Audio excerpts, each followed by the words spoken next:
sebelumnya di dalam faraid, terutama kita belajar ilmu faraid itu karena ilmu faraid adalah ilmu separuhnya ilmu dari berbagai ilmu yang lain.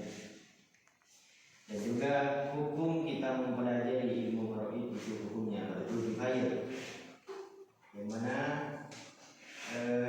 fardu kifayah tersebut ketika di dalam satu qarya, desa ataupun wilayah, di dalam satu wilayah tersebut tidak ada yang mempelajari ilmu faraid sama sekali walaupun satu, maka satu wilayah tersebut akan mendapatkan dosanya, menanggung dosanya.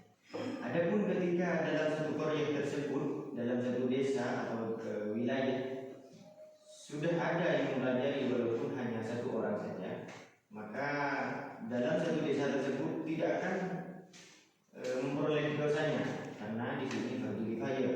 Berbeda halnya dengan fardu ain. Kalau fardu ain itu wajib bagi perorangan, maksudnya wajib bagi diri kita sendiri. Seperti contoh Jumat itu fardu ain, wajib bagi kita sendiri. Berarti ketika kita tidak melakukan atau melaksanakan sholat Jumat, kita yang mendapatkan dosa.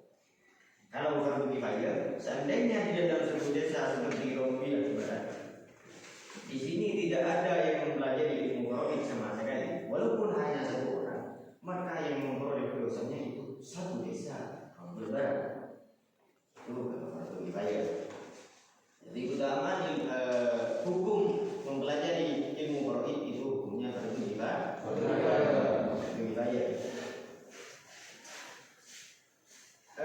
Apa definisi atau pemahaman daripada ilmu faraid? Ilmu faraid yaitu adalah ilmu yu'rafu bihi awwalul ilmu hisabi al-wasil ila ma'rifati ma yahusul ladhi yakum dan tilka. Maksudnya itu adalah ilmu hitungan untuk mengetahui hak-hak yang dimiliki oleh ahli waris. Diulangi, ilmu hitungan yang dimiliki oleh hak yang dimiliki oleh yang berhak untuk mendapatkannya pada istilahnya baca sambian, definisi ini kebaca sambian, tapi tidak boleh menyeleweng daripada ibarat tersebut. Dan barang peninggalan wajib, seandainya ada orang mati meninggalkan harta bendanya macam semacam, harta dan benda seperti harta benda benda semacam saja, rumah benda semacam saja, kasar dinamakan sebagai dirkat. Apa itu dirkat? Bisa didefinisikan dirkat itu adalah barang peninggalan mayit. Barang peninggalan mayit dikatakan dengan dirkat. Dirkat itu baik berupa hak, seperti contoh kalian buyuk, seperti contoh dalam akad jual beli itu dia berakad memilih. Contoh saya selaku mayit, sebelum saya meninggal, saya melakukan transaksi jual beli, boleh mesen songkok atau mesen keres rosi, tidak sih kebiaki keres gula. Ternyata rosi agak keresan ingat dikasih bentuk ngalika ingat orang saya belagu ngalika status sejenis singkat tapi mengakui baju kan. Oh kita siap kebiakinan. Ternyata kesepakatan boleh berosi 3 hari selesai. Jadi boleh usaha kalau arif jadi boleh mesen. Maka dari itu boleh oleh 2 hari kan saya dah umur, boleh dah umur. Maka rosi saya bilang ini bisa saja masuk dalam konteks tirkat karena barang peninggalan. Saya tidak barang peninggalan. Saya rosi keras juga atau tidak barang peninggalan karena yang berupa contoh lain seperti juga bulan beli mobil Pajero seumpama. Amin. Bulan beli mobil Pajero, maka Pajero tersebut itu dinamakan dengan tirkat karena barang peninggalan dari orang lain. Seperti juga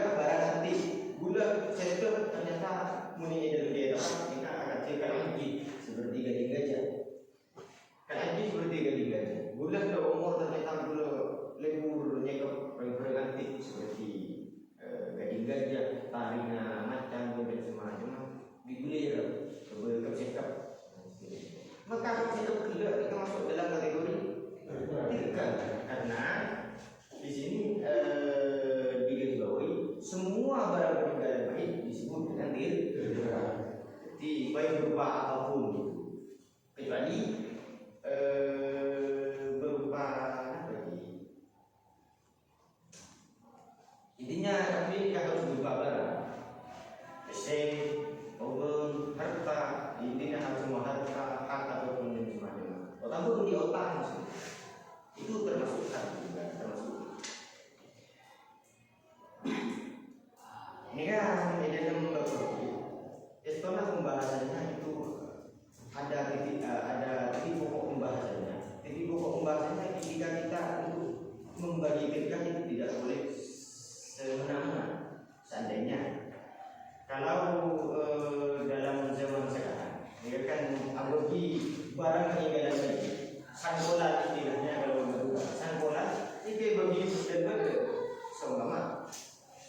Bila ada orang pasarnya tahu teretanan, bila di potrak, nulis, rosi, saya nulis.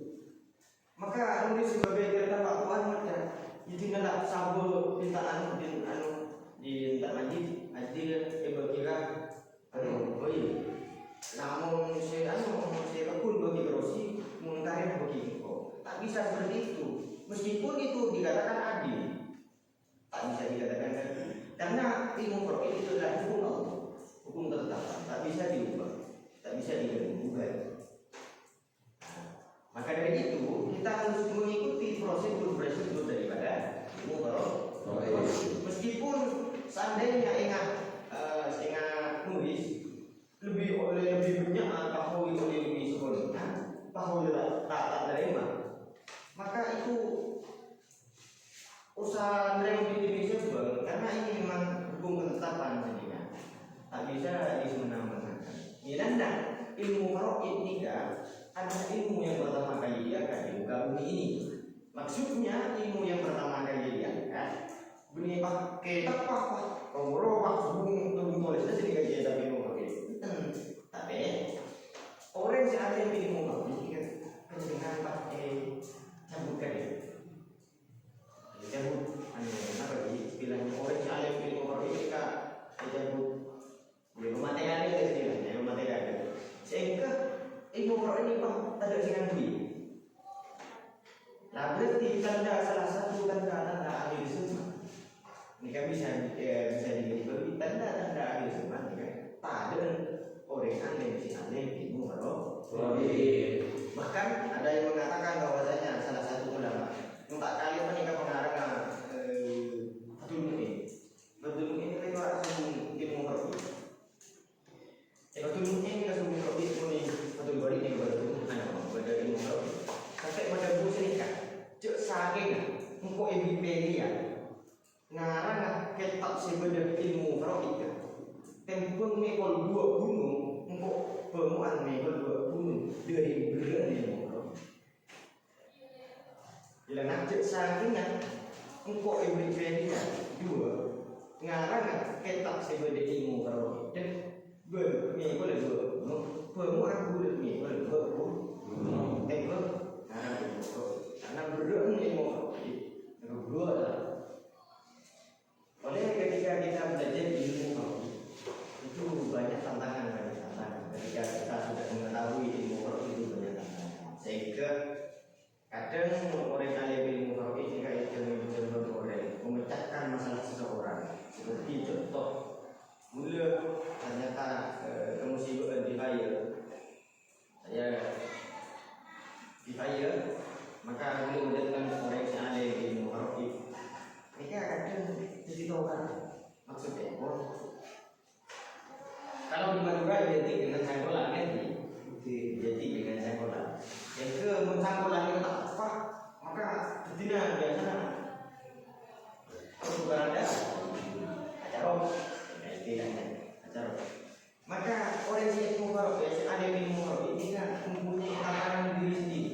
Biasanya karena ketika kita mengatakan yang hak yang betul sebelum diresmikan memang tertulis dengan baginya oleh suami ada di memberikan nama tema tapi sudah buat mereka.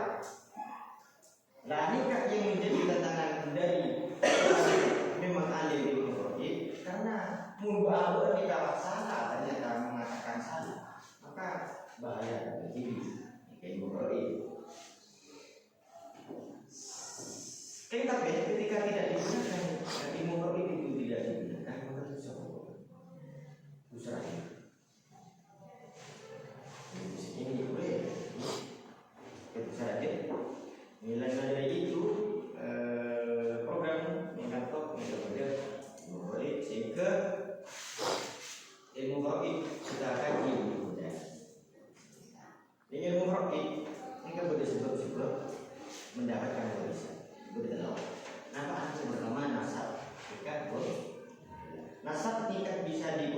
bisa dikatakan kekerabatan atau sambungan nasab. Maka gula di anak Luris, maka Luris oleh warisan dari gula karena sebabnya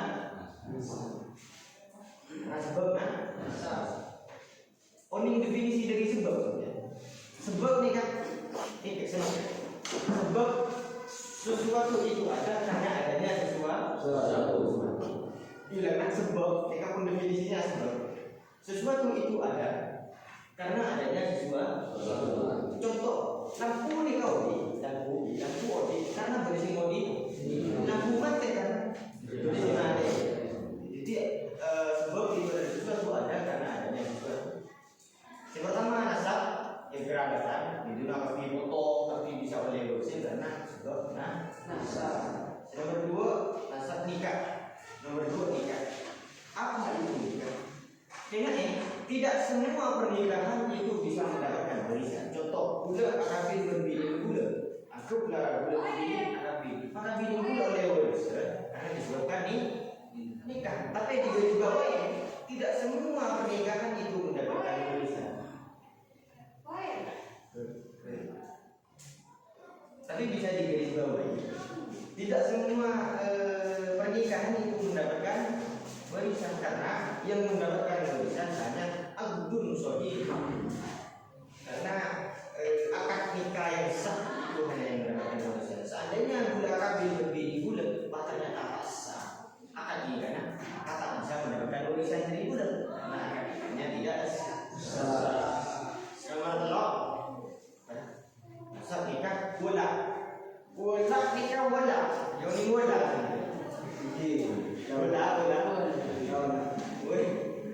wala nikah adalah memerdekakan budak. Orang yang merdekati budak, orang yang memerdekakan budak. Contoh, gula nikah sebagai budak. Sekon gula nikah perang untuk merokan beberapa perangan yang menurut ternyata budak orang yang anak budak sebagai budak. Gula nikah harta goni, harta mereka yang perang. Aku dia kan sebagai budak. Nah, budak jadi budak Rosi, mereka nak Rosi karena itu budak Rosi. Penulis datang Rosi, ya. Kok melihat muda berhenti, kayak kok tak yang punya kok memerdekakan dia, tak itu dia muda dan dia, mau dimerdekakan di saya.